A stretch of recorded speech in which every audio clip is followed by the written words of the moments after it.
Have you noticed something happening, something going on round here? Have you noticed there's a feeling of something in the air?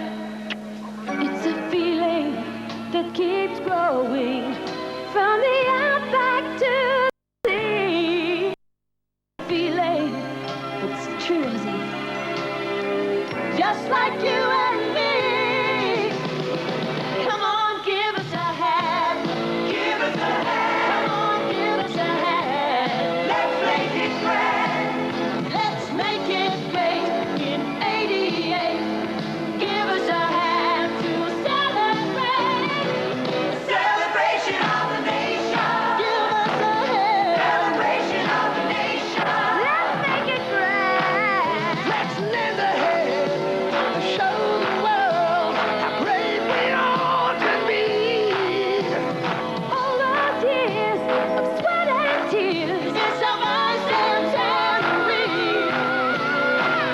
Celebration of the nation. Give us a hand. Of the nation. Let's make it grand. Let's make it great. You can do it. 88. Come on, give us a hand.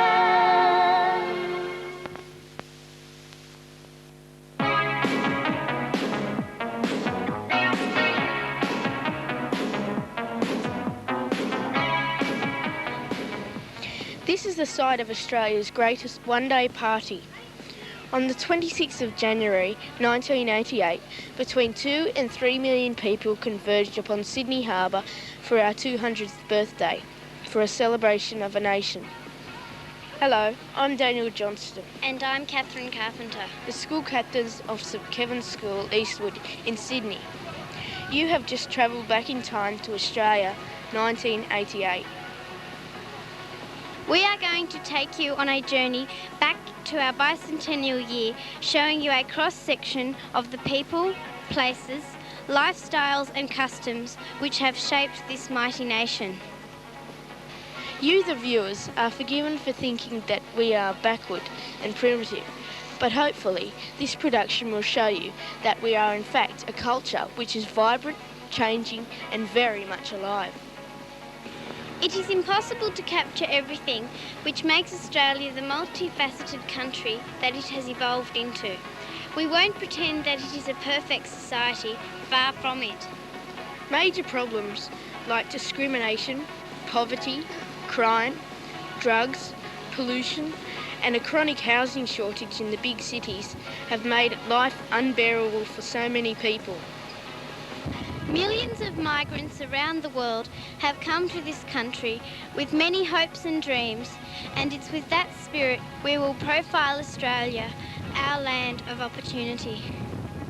It is with the greatest pleasure that Arena Television Productions present Time Capsule Australia 1988.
Ladies and gentlemen, it is with the greatest pleasure that I present to you the 23rd Prime Minister of Australia, Mr Bob Hawke. Hello, this is Bob Hawke. 1988 is an important year for Australia. The 200th anniversary of permanent European settlement in Australia is an occasion for celebration, and it's a time particularly for remembering two things. Firstly, the original inhabitants of this land, the Aboriginal people who cared for it for 40,000 years before the Europeans arrived, and secondly, the people from some 130 lands and cultures who have settled here and have helped to make Australia the free and prosperous nation it is today. As school students, you have a special part to play in our nation's future. It's up to each of us to contribute to Australia's continued development. So that 1988 also provides us with an opportunity to think about those things in our society which need to be improved. Throughout Australia, a full year of special activities is unfolding in 1988. Some have international participation and will attract worldwide attention. Others are organised by local communities for the benefit of local people. By creating a time capsule as a way of marking 1988, the students and staff of St Kevin's School have made an important contribution to the bicentenary. This project is an excellent example of how local communities have entered into the spirit of our bicentennial year. And to those of you who open this capsule and hear this message, greetings. I send you my best wishes and those of the people and the Government of Australia in 1988.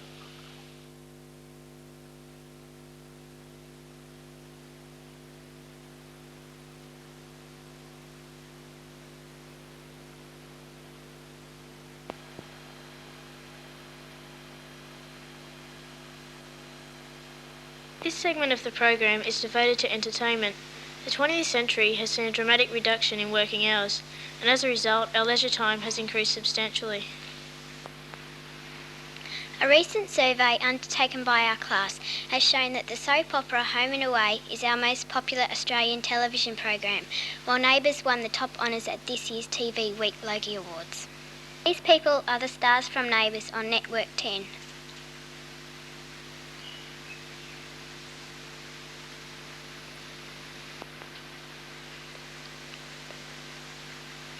Australian motion pictures have been among the highest-grossing international hits.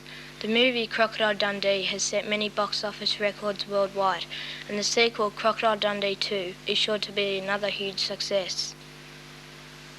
A Spanish ballad singer named Julio Iglesias has sold the most number of records around the world. Australian children don't like his kind of music. American performer Michael Jackson has sold the greatest number of pop records with the 1982 album Thriller, while Whitney Houston has sold the greatest number for a female performer. We'll be right back after this commercial break. I'm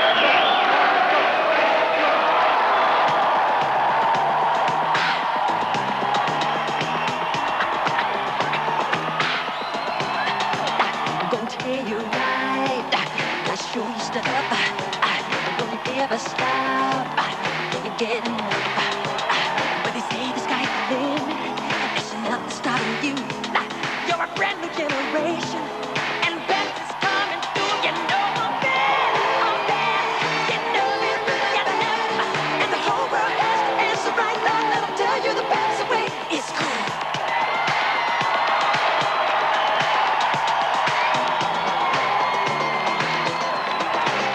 You know I'm bad, you know it, you know. Best is cool, it's cool. You know that, you know. And the whole world has the answer right now. Let them tell you the best way is cool. Australia's most loved performer is John Farnham. He was very popular with our parents' generation in the 1960s, and he has re-emerged bigger and better. The album Whispering Jack has sold the greatest number of records for an Australian artist to date. However, the soon-to-be-released album by Kylie Minogue could change all that. Australia's most popular actress and pop singer is 20-year-old Kylie Minogue. She stars in Neighbours and has released 2 singles, Locomotion and I Should Be So Lucky, which has reached number 1 on the Australian and British pop charts. Modern aviation has meant that top international performers can reach Australian shores within 24 hours from anywhere on Earth. In the last year, we have been entertained by artists like Michael Jackson, Elton John, Billy Joel, John Cougar Mellencamp, Bon Jovi.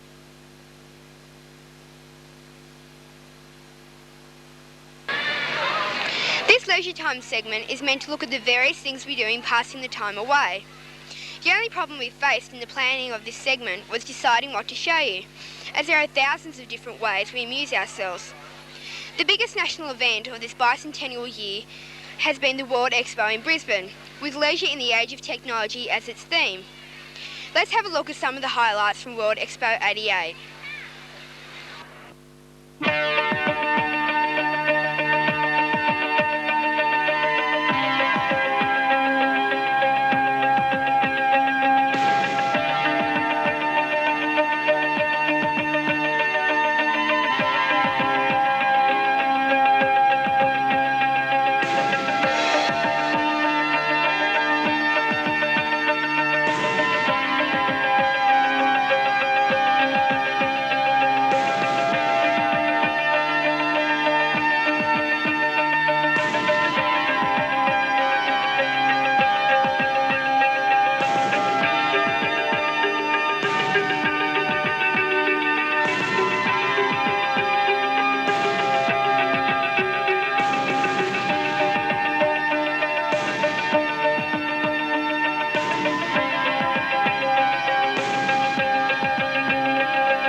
We have decided to share with you our school fete, an event we all look forward to for months.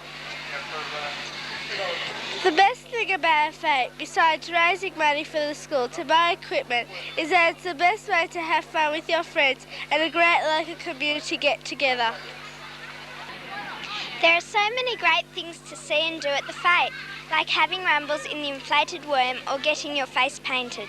You can try your luck with the chocolate wheel or the lucky envelopes. You can even pick up a few bargains at the White Elephant stall, not to mention having a feast with all the great variety of food to choose from.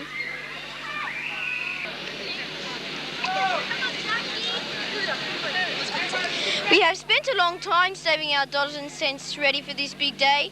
I'm sure you can see that everyone is having a lot of fun. Let us now take you on a personal tour of our St. Kevin's School fete. I'm sure you won't be disappointed.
Welcome to our classroom.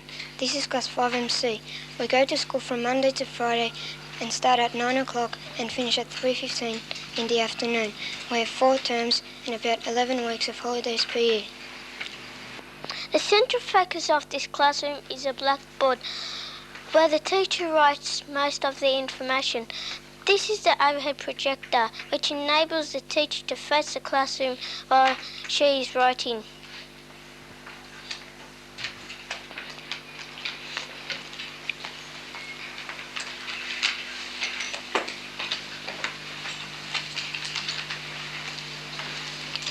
We sit here at our desk and do a lot of work from these textbooks. They are well structured and very helpful.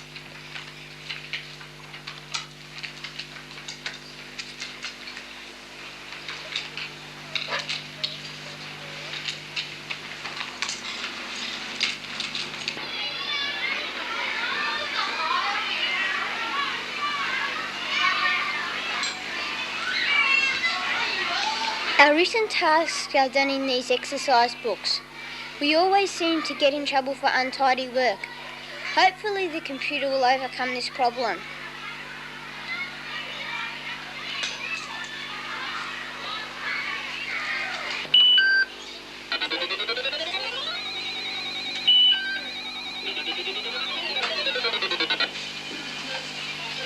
We are very fortunate at St. Kevin's to have computer studies.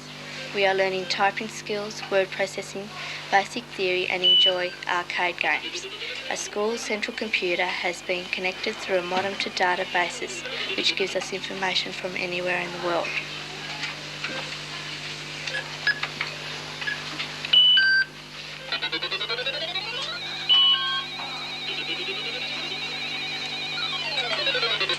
Today we've arranged an interview with school teacher, Mr. Mark McMahon. Thanks for your time. That's all right, Daniel. What do you think is the best thing about being a school teacher? Well, the best thing is that we actually work with children. I find they're always enthusiastic, friendly and always active. It's also a privilege to be involved with children because in that way we have a hand in the future of our country. And what's the worst thing about teaching? I think the worst thing is probably that there's so many demands placed on us all the time. Each year there seems to be more and more to do, and that creates a lot of stress and tiredness. What subjects do you teach? We teach a lot of subjects. Some of them are maths, reading, language, social studies, science, religious education, computing, sport and physical education. How has education changed over the years? Well, when I was at school in this age about 25 years ago, it was not uncommon for classes to be as high as 80. These days they're mostly around about 30. Also we have the teachers have to develop the school's curricula, whereas previously the government would send out documents that told us exactly what we had to teach. Is the cane still used for discipline? No, the cane is no longer used. In government schools it was abolished at the beginning of last year, and while it hasn't been abolished formally in Catholic schools, it's hardly ever used. What is the modern form of discipline? Well, these days we try to put the responsibility for children's behaviour back on themselves. For children who misbehave, for example, they might be kept in, they might be sent to a detention class, perhaps put in a corner of the room where they away from their friends until they decide to behave well. If they're really bad, we may have to call their parents in to help us in the disciplining of children. What change do you predict will happen in education? Well, that's an interesting question. I think basically there'll be a lot of use of computers by children of all ages. I think also primary teachers especially will specialise more. In years to come we'll probably see special teachers in schools for music, art and craft, physical education, computing, sport and drama. Also I would think the class sizes will probably drop down a lot, hopefully to around about 20 to 25, but I think that will be a long time in coming. And the other change I would expect is that there will be eventually a lot more money provided by governments for education. I think people are becoming more and more aware of the importance of good education system for the development of the people and the country. Mr. McMahon, thank you for appearing on our show. Thank you.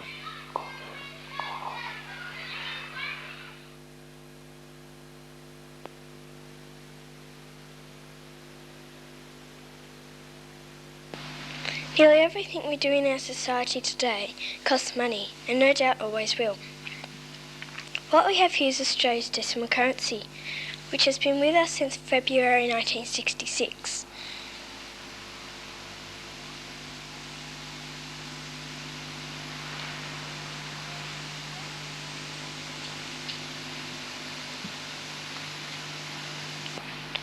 Our coins mainly possess native animals of our country, while the notes contain drawings of prominent Australians, like Kingsford Smith, Caroline Chisholm, John MacArthur and Henry Lawson, just to name a few.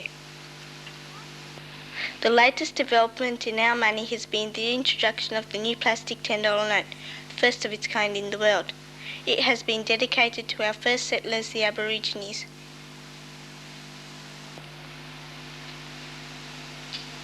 A more convenient and safer form of exchanging money has been through the use of cheques, which is used both by individuals and business. It is the most preferred form of payment through the post. The use of credit cards enables you to buy almost anything within your given credit limit. There is a wide belief that these plastic cards will eventually replace our notes and coins.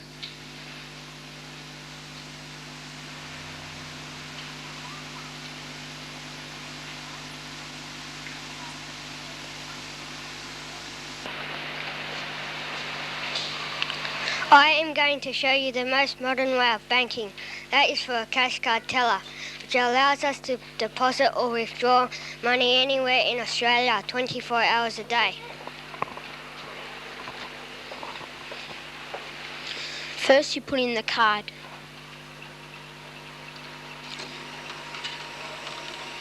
Then press the secret PIN number. Then you select the account and the amount of money you want to withdraw.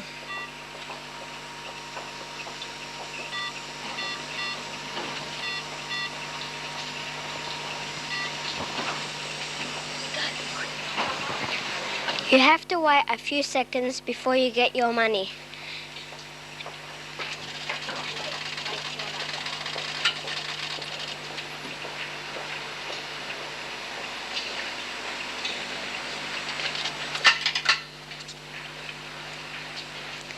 And here it is. It is simple as that.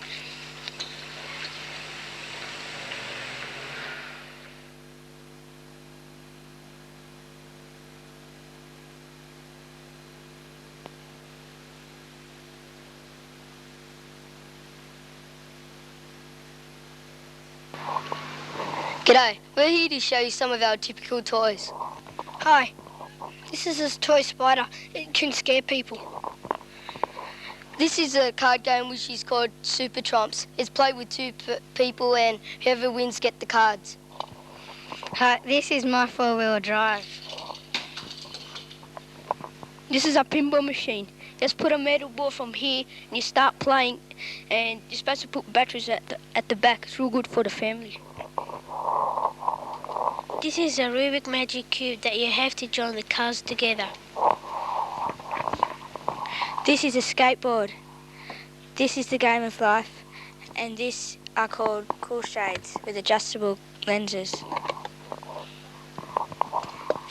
This is a go-go ball. You place your 2 feet on a flat surface, hold tight onto the ball and start jumping. This is Gargantua, which can fit 13 cars in it. And if you press here, the car will go speeding down. And it can crash.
Recently, we were privileged to interview the Premier of New South Wales, Mr. Nick Greiner.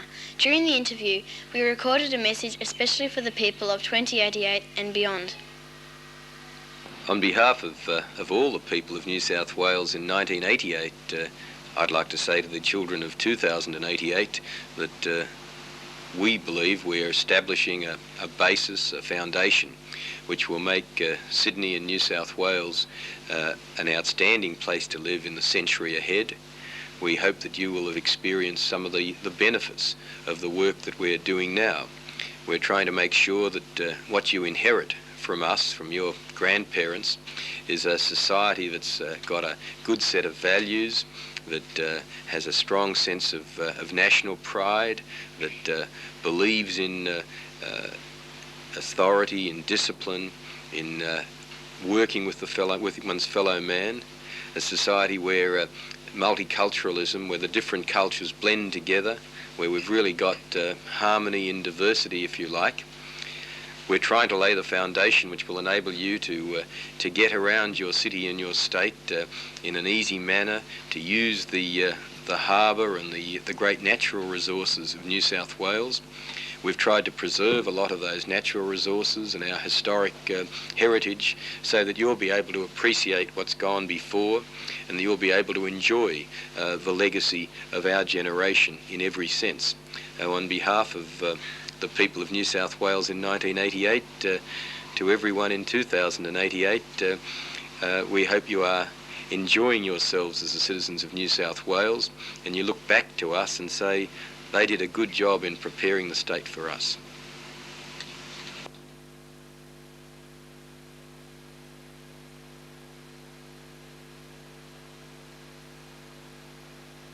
A great deal of our time is spent watching television, which often gets us into trouble with our parents and teachers.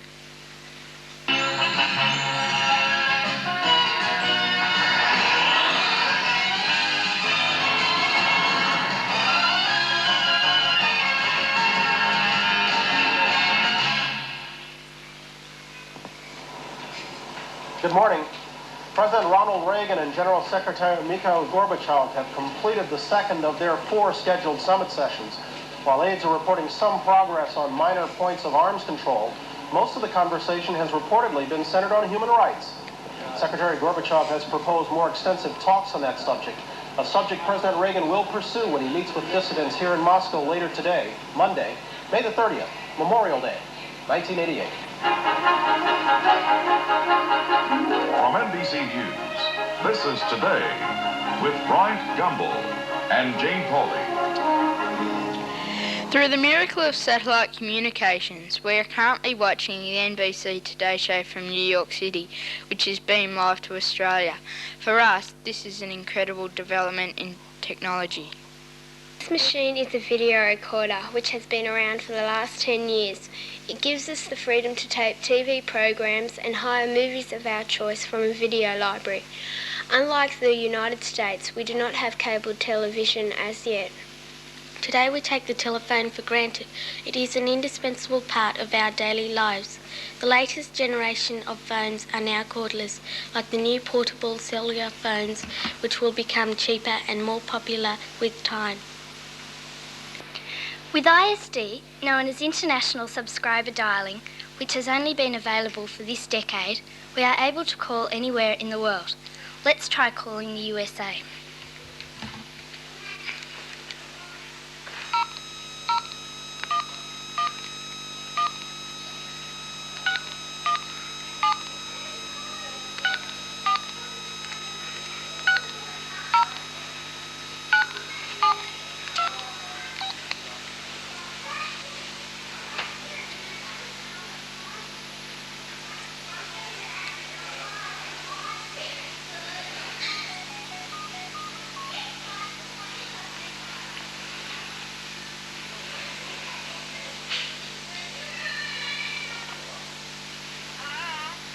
Greetings from Sydney, Australia.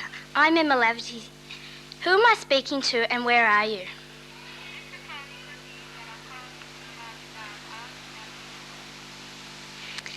It's Pauline Cortez and she's talking to me from Boston.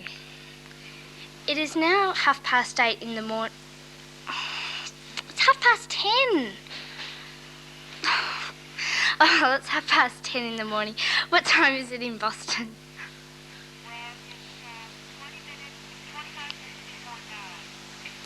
Right. Do you have any messages for us? I'd like to wish all of our friends under a happy bicentennial, and we hope to see you in the future very soon. And there's a bunch of other people that would like to say happy birthday. Hold on. Happy birthday! That's it. We hope to see you soon. Thank you for appearing on Time Capsule Australia 1988.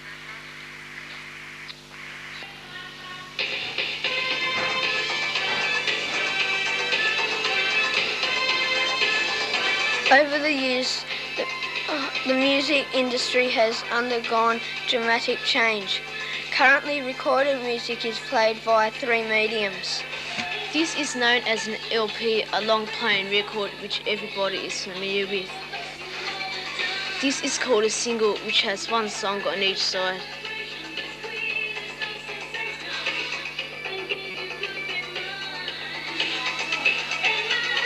The cassette tape has made music portable. We can listen to our favourite music in the car, at the beach, or when alone with a Walkman. The greatest change in music has been the use of lasers, resulting in the development of the compact disc, which we believe is the ultimate in music perfection.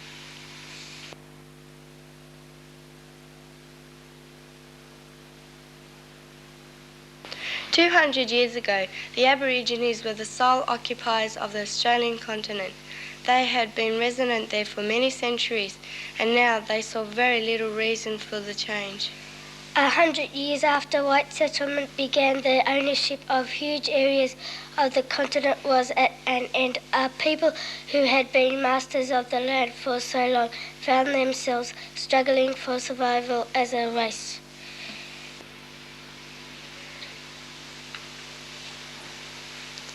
The most controversial issue to dominate Aboriginal affairs over the last 20 years has been that of land rights. The push for land rights has come to occupy the most important place in the efforts to improve their position in Australia. The struggle to gain land rights has been due to the importance of land in Aboriginal society. Many Aborigines believe that the white Australians became puzzled and resentful as what they thought was simply a device to get something for nothing. As a result, there have been many strong protests. The generations of the future are going to have to compromise over this issue to ensure that we put the events of the past behind us and start to live as a more united nation.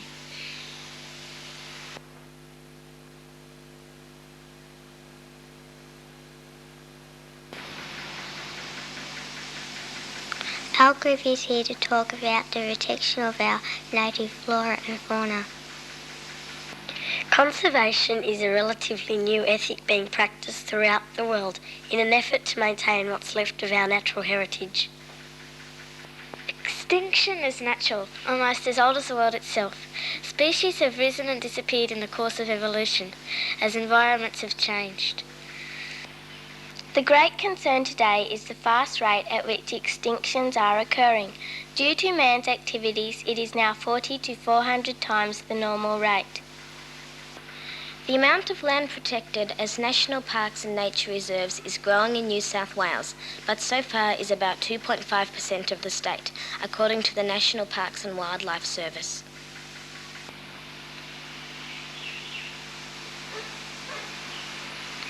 After 200 years of settlement, Australia, with its unique and vast range of conditions, is urgently in need of appropriate conservation measures to protect its varied landscapes and wildlife.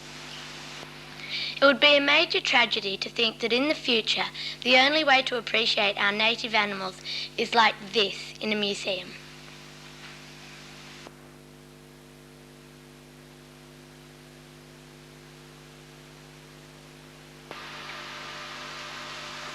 We are honoured to have a bicentennial message from the people of Queensland. I would like to present Mr. Mike Ahern, the Premier of Queensland.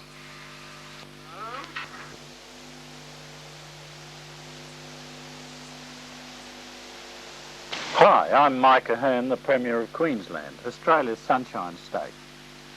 This year, Queensland is playing host to the jewel of the nation's bicentennial activities, World Expo 88.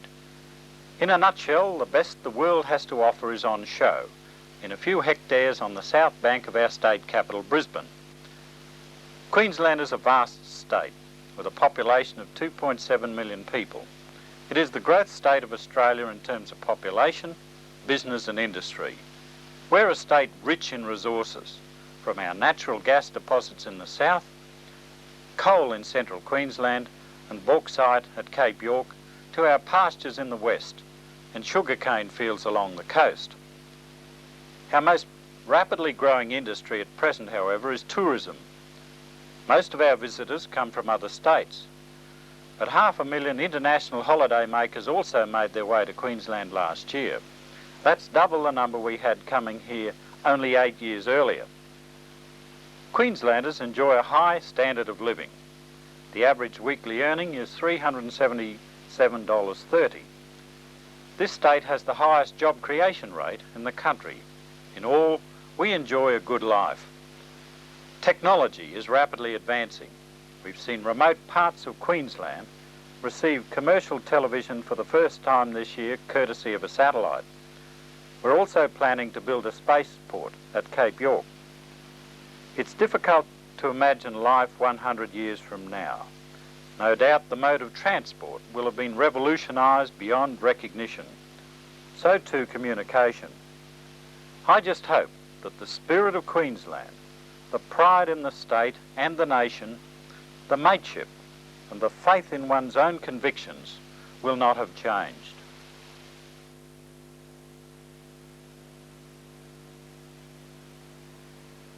Have you noticed something happening, something going on around here? Have you noticed there's a feeling of something in the air? It's a feeling that keeps growing from the outback to the sea. It's a feeling that's true, Ozzy. Just like you and me. Come on, give us a hand. Give us a hand. Come on, give us a hand. Let's make it grand. Let's make it great in 88. Give us a hand to celebrate. Celebration of the nation. Give us a hand. Celebration of the nation. Let's make it grand. Let's lend a hand. Show the world how great we all can be. All those years of sweat and tears. It's a bicentenary celebration of the nation. Give us a hand. Celebration of the nation. Let's make it grand. Let's make it great. You can do it. 88. Come on, give us a hand.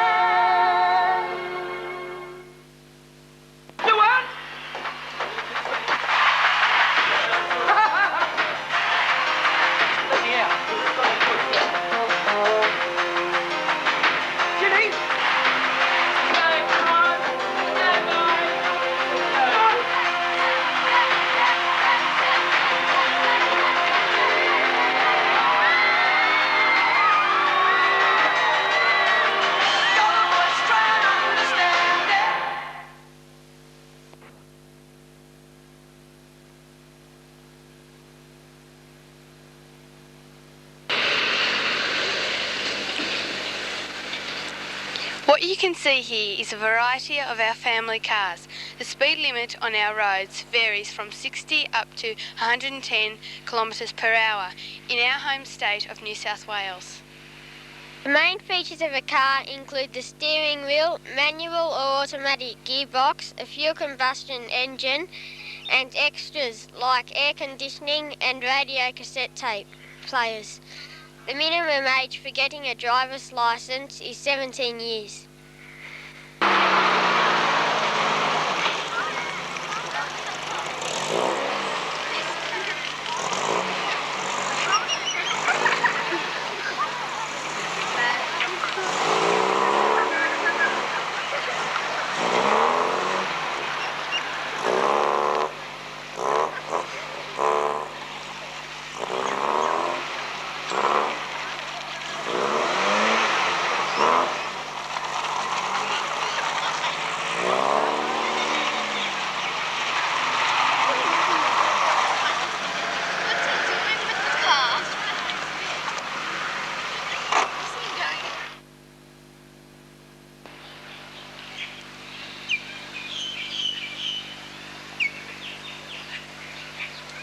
The greatest achievements in transportation this century have been in aviation and space travel. Ocean voyages that used to take months from Europe to Australia have been reduced to a day with remarkable development in commercial air travel. Thousands of people fly into and out of Australian airports daily for both business and pleasure. In the last 20 years, we have seen man walk on the moon and space probes sending us valuable data from the edge of the solar system. Presently, United States and the Soviet Union lead the world in space travel, in space and exploration. Maybe one day we will live to see the day when it is possible to fly around the world in an hour. At the moment, that idea is nothing more than a dream.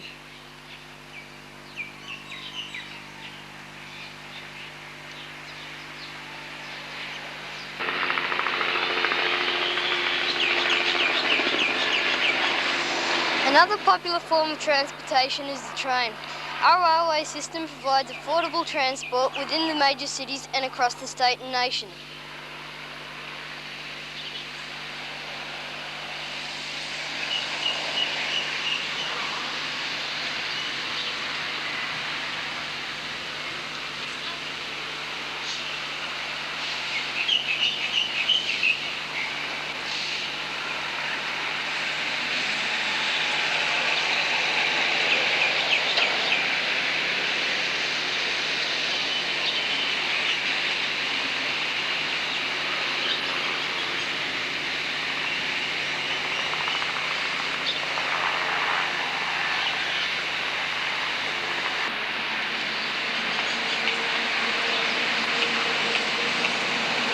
This year has seen the introduction of the monorail system to Sydney as a conventional means of inner-city transport.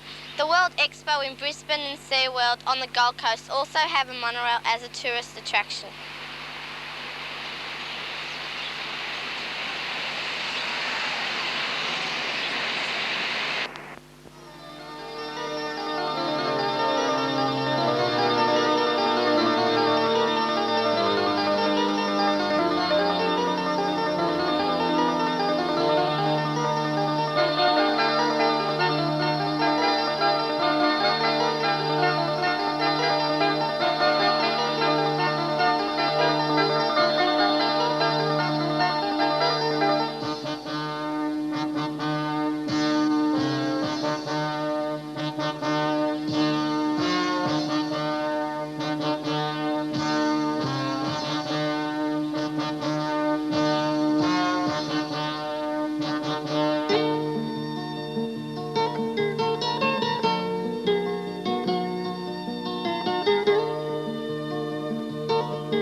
travel to school by our local bus service. Some of us walk. However, if we were allowed to, we would love to ride our bikes to school. This is my bike. It is a BMX. A BMX is one of the most popularest bikes around. Most children love to ride their bikes.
Australia has had television since 1956 and colour television since 1974.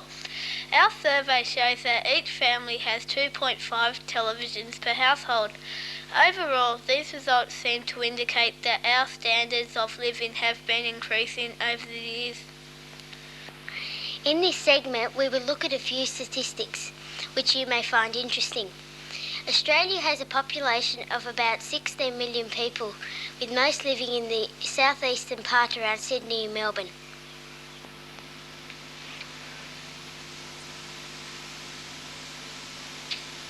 The average income for an adult worker is $21,000 per year, while our class survey has found average weekly pocket money to be $3.14 per week, or $163 per year. This century has seen a decrease in the number of children being born per family. There are many factors behind this, including the needs for both parents to work and a change in social values which has seen women receive equal status to men in the workforce. Our class has 3.2 children per family, which we believe is more than the national average. As a result, our population is getting older and with better medicine living longer. Our survey showed that 100% of the class have known at least one parent, 97% have known at least one grandparent, 10% have known at least one great-grandparent, while only 3% knew a great-great-grandparent. This could be a good survey for you to try in your classroom sometime in the future. 60 years ago, only the very rich could afford a car. Today, almost every family has at least one car, with the average being 2.2 cars per family. Some families even have up to 5 cars.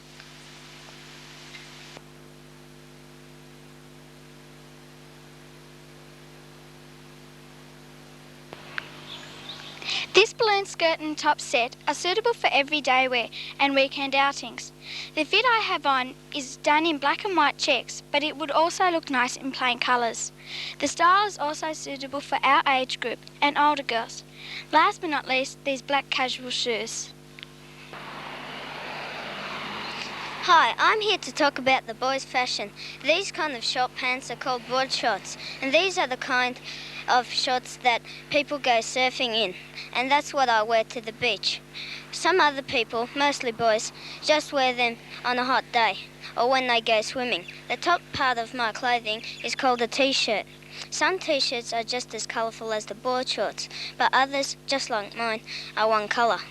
The colourful stuff on my face is called zinc cream, which protects the skin from being sunburnt.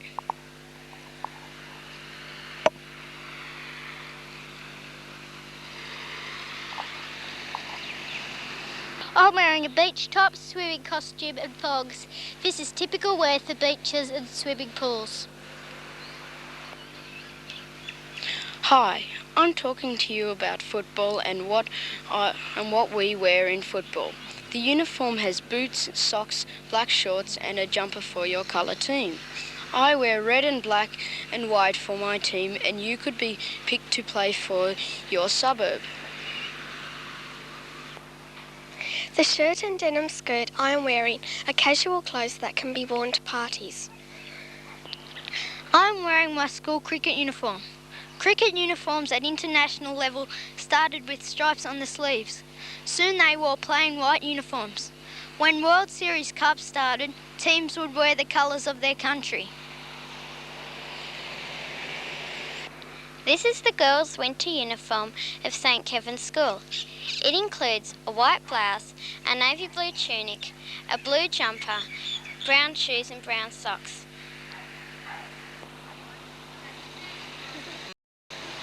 This is the boys' winter uniform.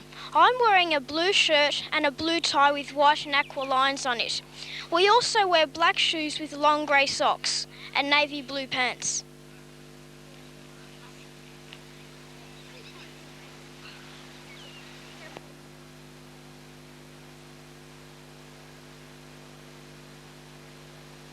Australians have always taken great pride in being a sporting nation. Our passion and determination to succeed has seen us lead the world in many sporting events. Affectionately known as the Great White Shark, Greg Norman is ranked the world's top professional golfer and continues to win many international tournaments. In 1977, the game of cricket was revolutionised as Kerry Packer introduced World Series cricket, a new limited over format which has added a great deal of excitement to the game.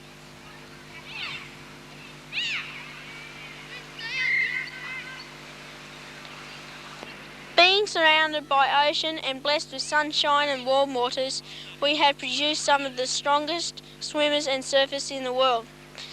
We are proud of Sydney's Damien Hardman, who won the Coca-Cola Surf Classic and has become the 1988 World Champion.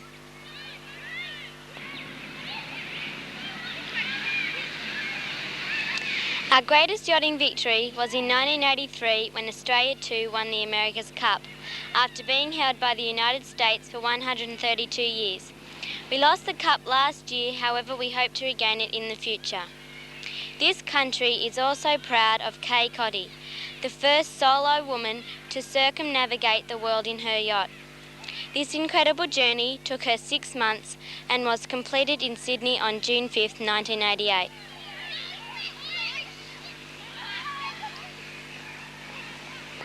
Australia is arguably the strongest country in the playing of rugby league. Both rugby league and rugby union have a very strong following. While Aussie rules, which originated in Victoria, is gaining more acceptance across the country, and in time will no doubt become a popular international sport.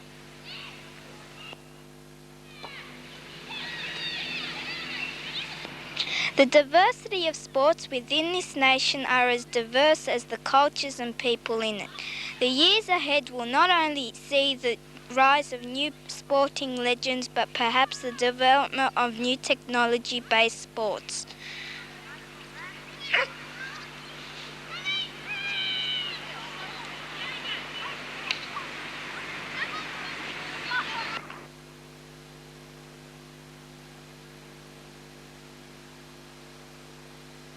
We are very grateful to have a videotaped message from the Premier of Tasmania, Mr. Robin Gray.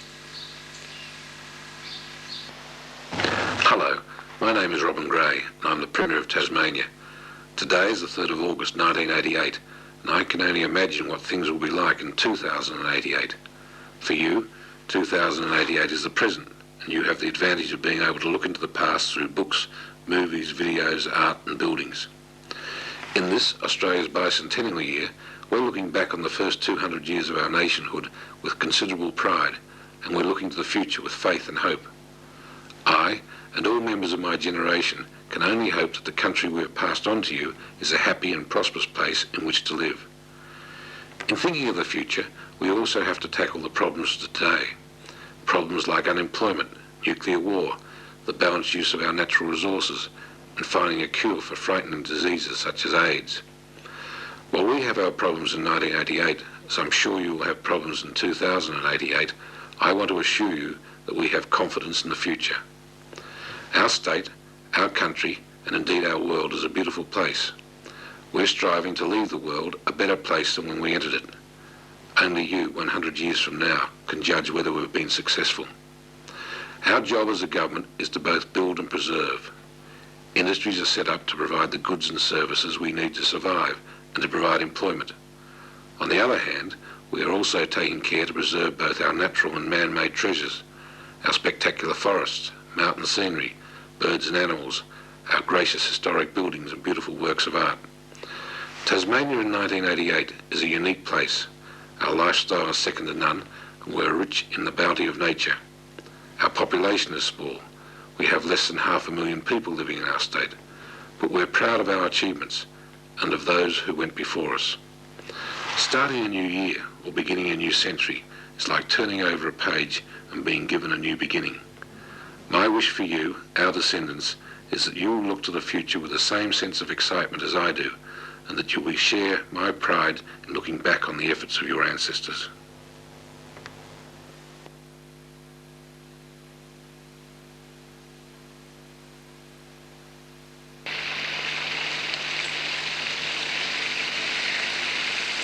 What you can see behind me is a typical urban shopping centre. This is Eastwood Plaza, located in the Sydney metropolitan area. Over the past 50 years, there has been a move away from the city to the suburbs, as our population becomes decentralised and our people prefer to shop close to their homes.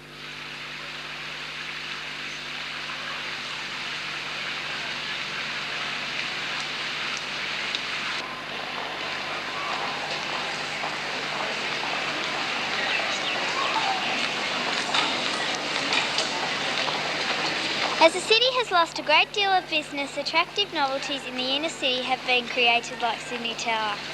However, shopping in your local community remains the most popular form of buying and selling. Living in a large city like Sydney, we are fortunate to have a large variety of goods and services to choose from.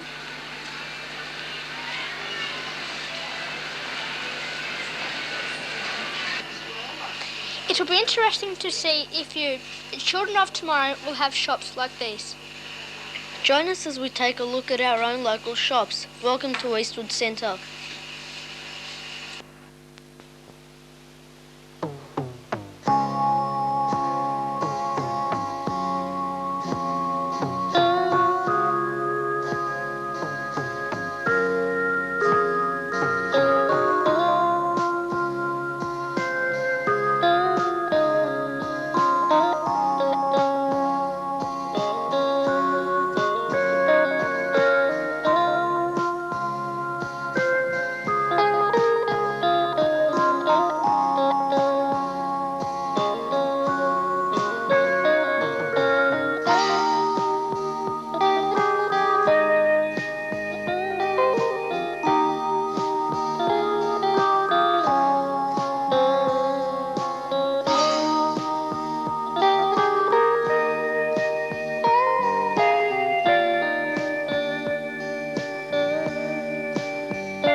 This segment has been filmed in Parliament House.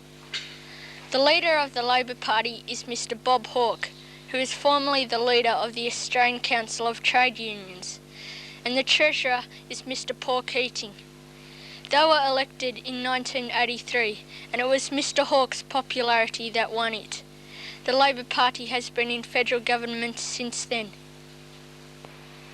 The Australian political scene is dominated by political parties such as the Australian Labor Party, the Liberal Party, the Australian Democrats and the National Party. The Labor Party is the oldest political party in Australia. It was formed in the 19th century and its base is the trade union movement. The present Prime Minister, Bob Hawke, was elected in 1983 by Australian citizens. We are here to talk about the Australian Liberal Party. The Liberals are the largest political party in Australia. It was formed by Sir Robert Menzies when it merged with 18 political and semi-political organisations which had similar non-Labor objectives. The Liberal Party claims to support the following: private enterprise, the creation of wealth rather than its distribution, loyalty to the Crown, parliamentary tradition, centralisation of power, the value of personal freedom and individual initiative. The Liberal Party is opposed to socialism and communism. The present leader of the Liberal Party is John Howard, who is the federal leader of the opposition. The dismissal is one of the most important parts of political history. In October 1975, Australia was thrown into a constitutional crisis. The government would not call an election. They continued to govern without money. Sir John Kerr, the Governor-General, after talking to Malcolm Fraser, the leader of the opposition, discovered Fraser was basing his whole strategy on Sir John sacking off Whitlam, the Prime Minister, and letting him take over. But he did not sign the letter hoping for a solution. Then, on 11th of November, Fraser and Whitlam were called to a meeting. After some discussion, it was decided a compromise was out of the question, so Sir John Kerr signed the letter. For the first time in history, the Prime Minister of Australia was sacked. After the announcement of his dismissal, Whitlam said to the people the immortal words, "Well may we say, God save the Queen, because nothing will save the Governor-General."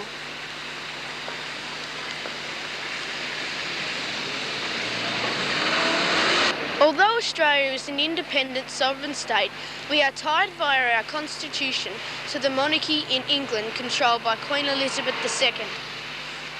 The Queen's representative in Australia is the Governor-General, who performs various tasks under our constitution. His main function is to represent the monarchy in Australia and to keep the palace informed of relevant events. There are those from various areas who believe we should sever our ties with the Queen and become a republic. It would be interesting to see in the years to come whether Australia becomes a republic or keeps its vows with Britain and the monarchy.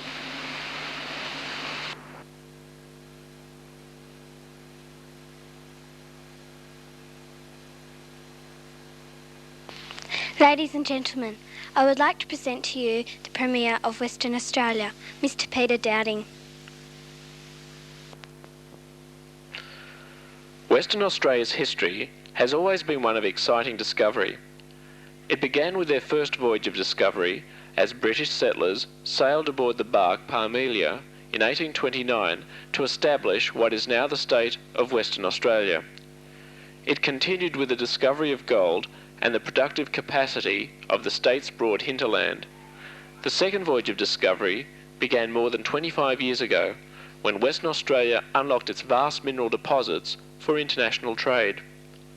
The world discovered the state as a major source of raw materials for industrial development, and Western Australians discovered their potential. They found they had an enormous capacity to produce what the world needed. Western Australia's share of Australia's export trade grew from 10% to more than 20%, and its population doubled from 750,000 to 1.5 million. The West changed from the slowest growing to the fastest growing state in Australia. The third voyage of discovery was the most important of all, historically, because it was the one of self-discovery, the discovery by Australians of their own identity and destiny. It began slowly but gained speed with Britain's move into the European Economic Community. Self-reliance strengthened as trade and emotional ties with Britain lessened. But it took on full sail only in more recent times, as Australians, especially Western Australians, became aware they were living through history's most dramatic reshaping of the world economy, the shifting of the centre of world economic life to the Asia-Pacific region in which they belonged. Today, having contributed strongly to the development of this dynamic trading zone, Western Australians accept that the region's destiny is their destiny. They accept that if the 19th century was Britain's, and that if the 20th century had been mostly the United States, the 21st century will belong to Asia and the Pacific.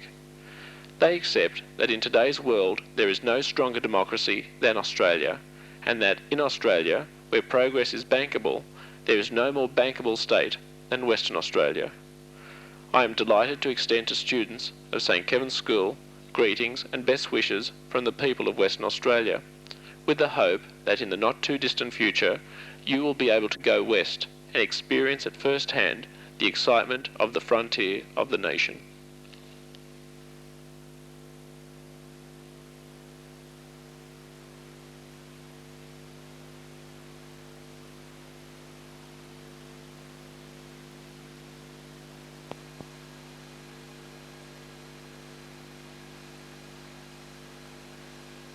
The Olympics this year in Seoul have been a great success, involving only the few rare hitches, including drug taking. The medal count was topped by the USSR, who, doing well in all sports, produced several world champions. Australia itself was ranked 15th in the medal count, thanks to the Aussie athletes including Debbie Flintoff-King and Duncan Armstrong. These Olympics were known for its friendliness and high security, which of all things was very visible. Extreme precautions were taken to ensure safety from terrorists and also North Korea, a prime South Korean enemy. 16 Days of Glory states a poster promoting the Olympics. Certainly these Olympics were full of hope and sadness when the champion runner Ben Johnson was disqualified for alleged drug taking. South Korea's opening and closing ceremony extravaganzas were brilliant, echoing Korea's Oriental culture, which made these games the peaceful, united event Baron de Coubertin wanted it to be.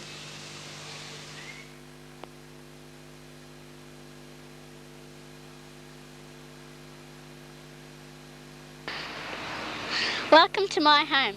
I'm Joanne Chong and I'd like to invite you in for lunch. While I help Mum prepare the meal, I'll get some of my friends to show you around the house. A recent trend in large cities has been the development of home units and townhouses, brought about by the shortage of land and the ever-increasing population. Most people strive for the great Australian dream of owning your own home, which is getting harder all the time.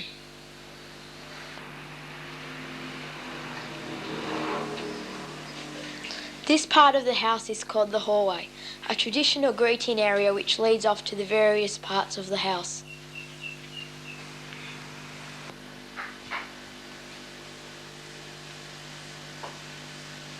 A very important part of any home is the kitchen, an area traditionally controlled by women.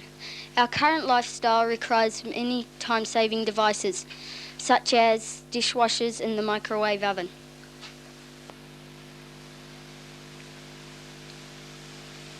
This is the family room, a central area for relaxation and a place for all the family to talk, read, play a game or usually watch TV.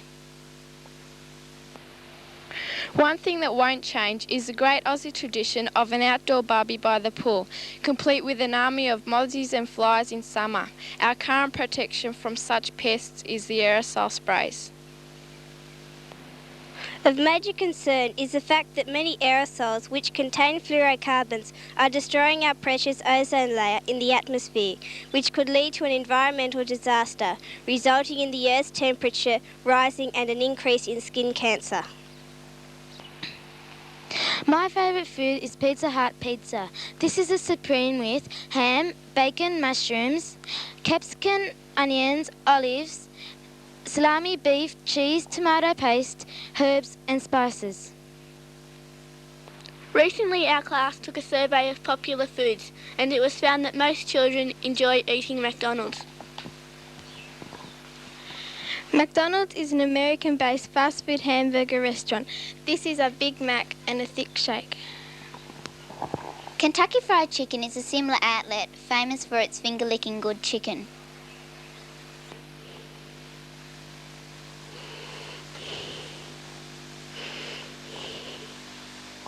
I wonder if our favourite meals in the future will be like what we have here, or if food will be taken in the form of tablets. I suppose the future will see to that. Goodbye and thanks for coming over for lunch. I'm Joanne Chong for Australia, 1988.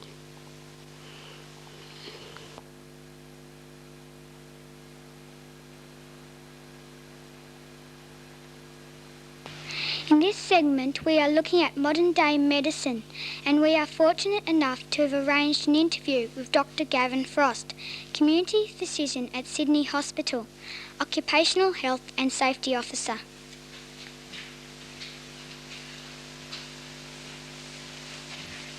Dr. Frost, thanks for your time. What do you think have been the greatest achievements in medicine this century? It's quite a question to start with, Troy. I think there are so many that we might just talk about two of them. And the first one is the fact that because of international cooperation throughout the world, we've been able to get rid of one disease from Earth entirely. A disease has disappeared from Earth, and that disease was called smallpox.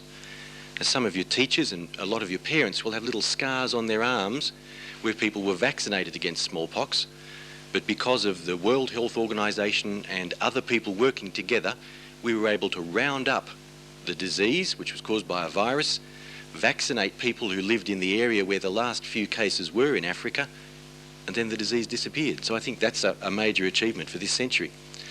One of the other ones, I guess, is the realisation that people have to accept responsibility for their own health in a lot of ways.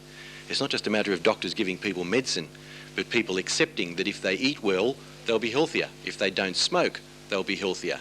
If they don't drink too much alcohol, they'll be healthier and not get involved in so many car accidents. So I think that is another major advance of medicine in this century. Who's next? Did many people die during operations?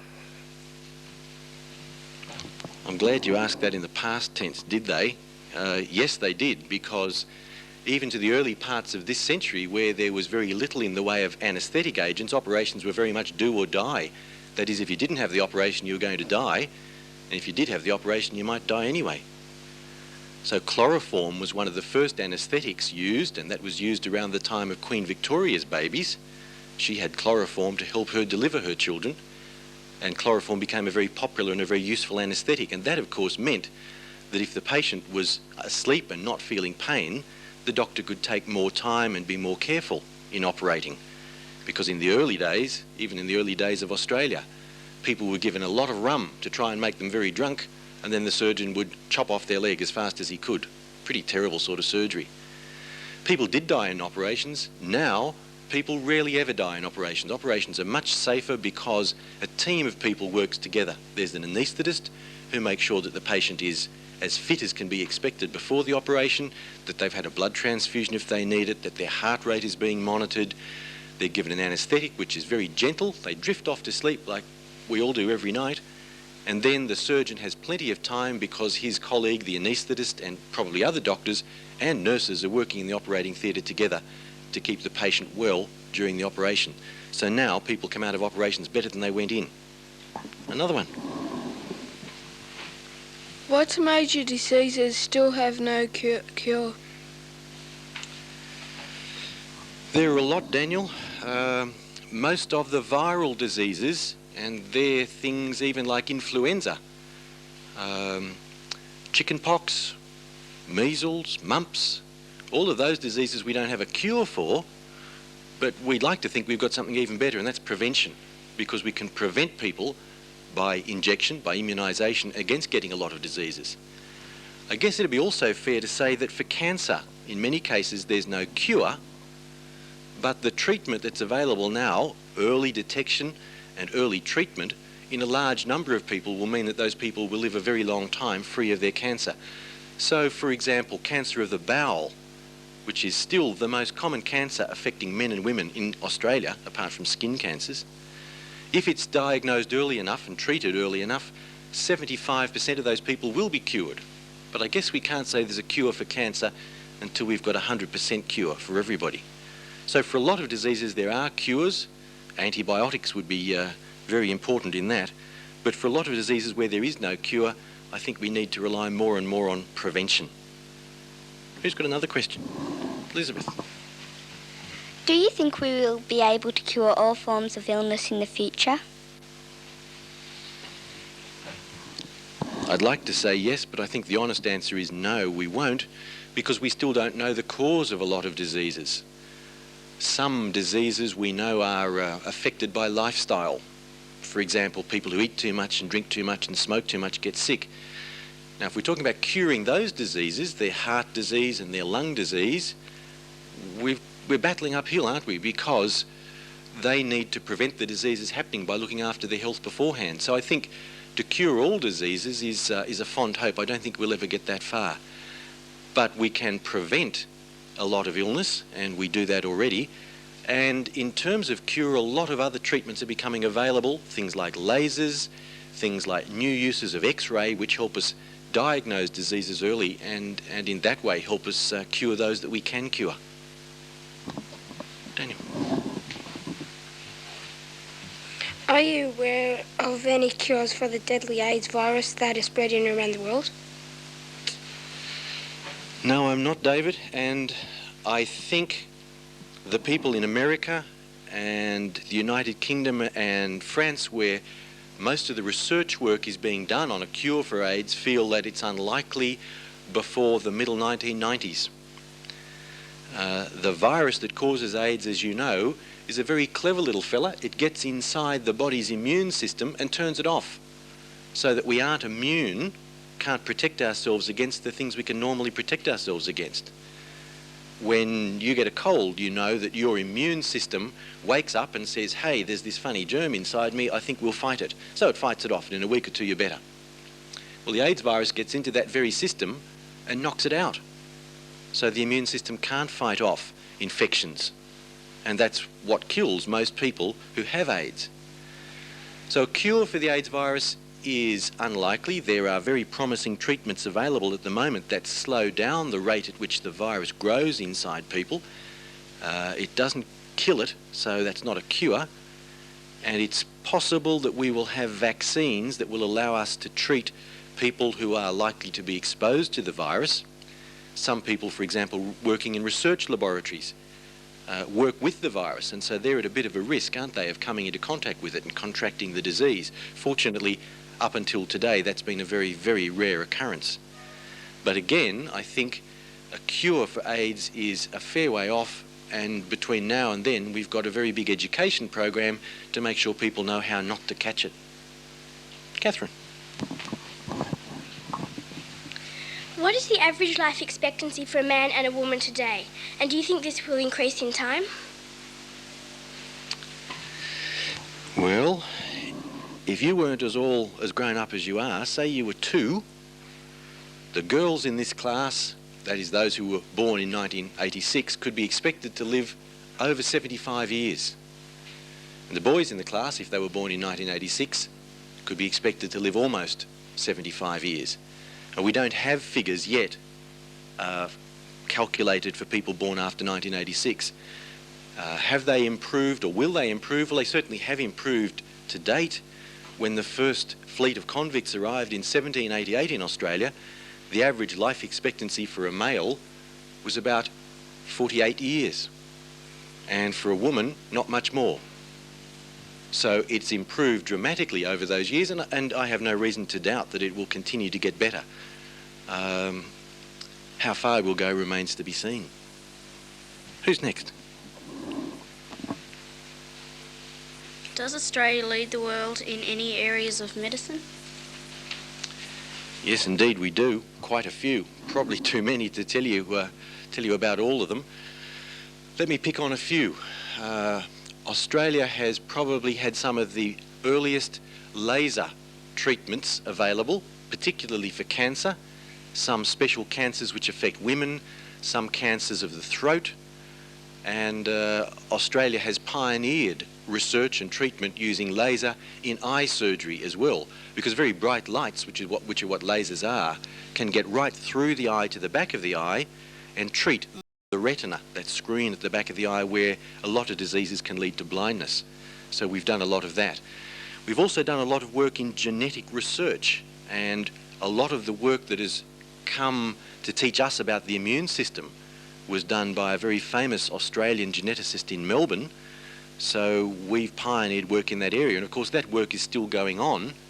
We've gone from understanding how the immune system works right down to understanding more about the genes, the message inside cells that work on the immune system and tell cells how they're to grow. And we can now do better than that. In Australia right now, we're getting tiny little cells, yeasts, to grow insulin.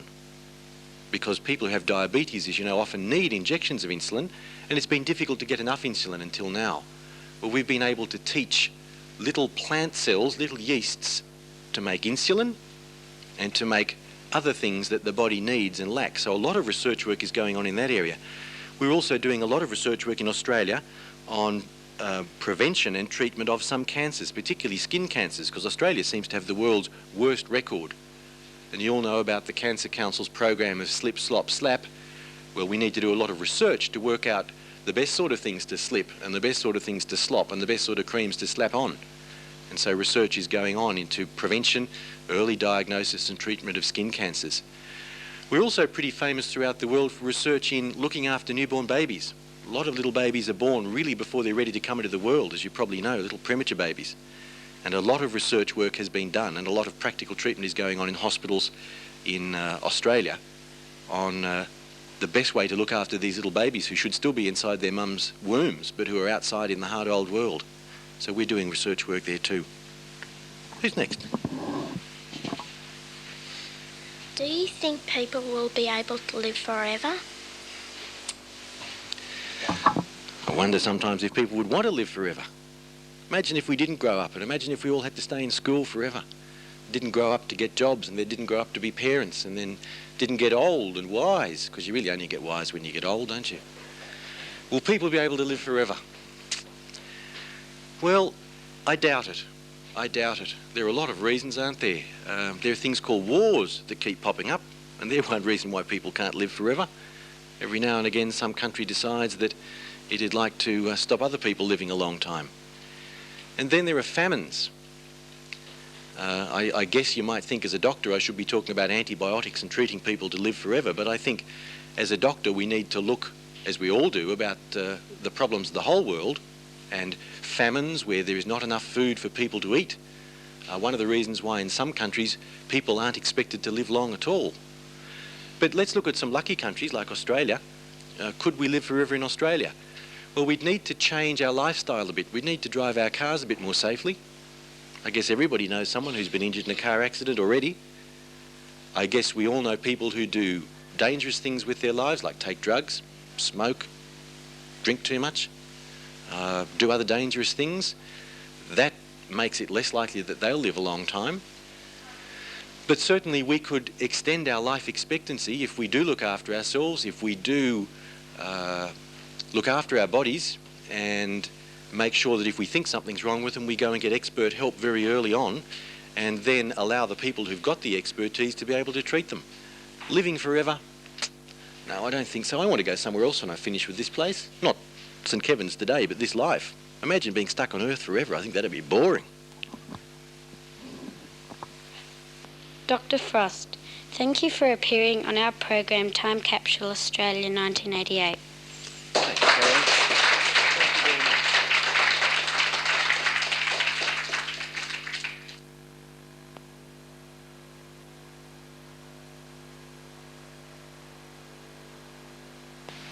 Ladies and gentlemen, it is my greatest pleasure to introduce to you the Prime Minister of Britain, Mrs. Margaret Thatcher. On New Year's Day, many people in Britain are thinking of their relatives and friends in Australia. The telephone lines between our two countries are busy with messages. Greeting 1988. My own message to you today is directed not only to those of you who have family links with Britain, but to all Australians who are preparing to celebrate the bicentenary year. Over the years, so many people from Britain have played a part in Australia's future. Bicentenary year will bring many reminders of our shared history and experience and the shared aspirations of Australian and British peoples. We may sound a bit different from each other these days, but we still speak the same language in every sense of the word. We've built a vigorous and healthy new relationship on the foundations of our long-standing ties. From Britain, I send greetings to you all at the opening of this bicentennial year. I salute the indomitable spirit which the Australian people have shown throughout the past 200 years. And I'm sure that same spirit will continue to inspire Australia in the years ahead. Happy birthday, Australia.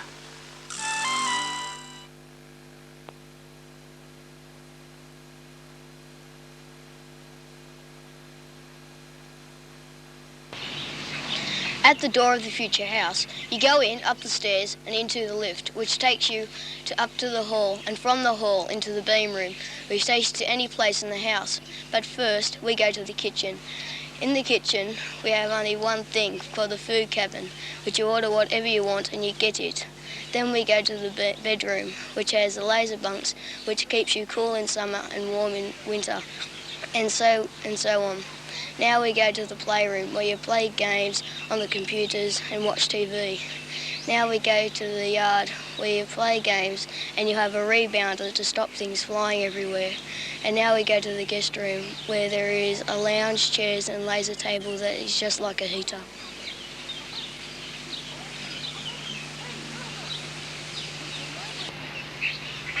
Hi, I would like to introduce to you this drawing of my future flying house. Its main compartments are the base veranda, the sleeping quarters, the control room, which allows you to control the flight of the house day or night on land or in the air. It also has a kitchen, an entertainment room, a study, and a sport and recreation arena, a small bathroom, and up top a very large propeller. It has walkways and escalators which lead you to each compartment.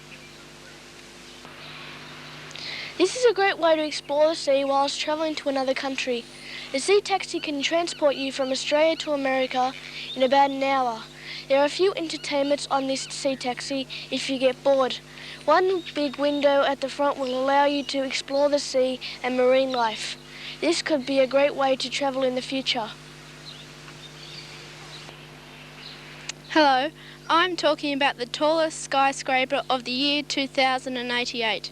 It will enable you to go up to the top of the Earth's atmosphere. You will go up in a bullet-shaped rocket. The skyscraper will avoid noise and pollution.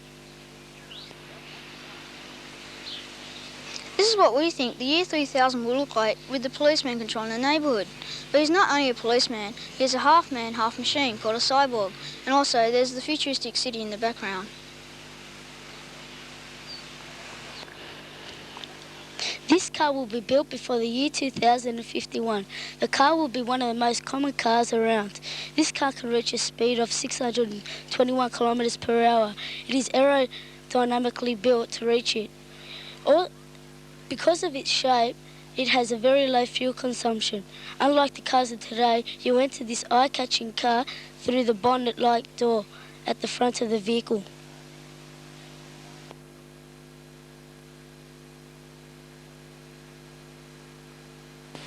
As the children of the future, you will be able to compare your own TV productions with our time capsule.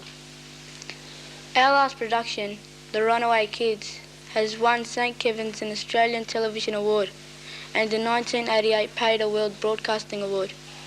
We would like you to maintain this tradition that we have started and produce your own time capsule.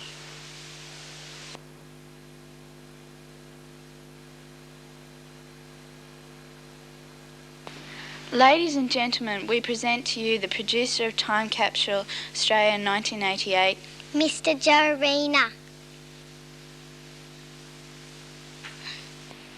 And so we come to the end of our journey through Australia in 1988. We would like to take this opportunity to thank all the corporations and government authorities who have helped us in this production. Your assistance is gratefully acknowledged in the credits. This program has been positive in its presentation because it is important for us all to keep in mind that what we do today will affect the lives of future generations. It is hard for us to look forward 100 years because it is filled with fantasy and dreams for a perfect future. However, looking back 100 years is easy. The last century of Australia's history was overshadowed by 2 world wars and various other conflicts in South Africa, Korea and Vietnam, which cost us the lives of many Australian men and women. In that context, it is almost impossible to imagine the next 100 years being free of tension. Our 20th century gave the world the legacy of nuclear weapons, and mankind has the technology to ensure that nobody will live to see this production today, let alone 2088 and beyond. In this year, the President of the United States, Ronald Reagan, and the General Secretary of the Soviet Union, Mr. Gorbachev, have made significant attempts to reduce the nuclear stockpile. We pray this spirit between the superpowers will continue. We all know what is at stake. We are not fools. God bless the world. God bless Australia. This has been Joe Arena for Time Capsule Australia 1988.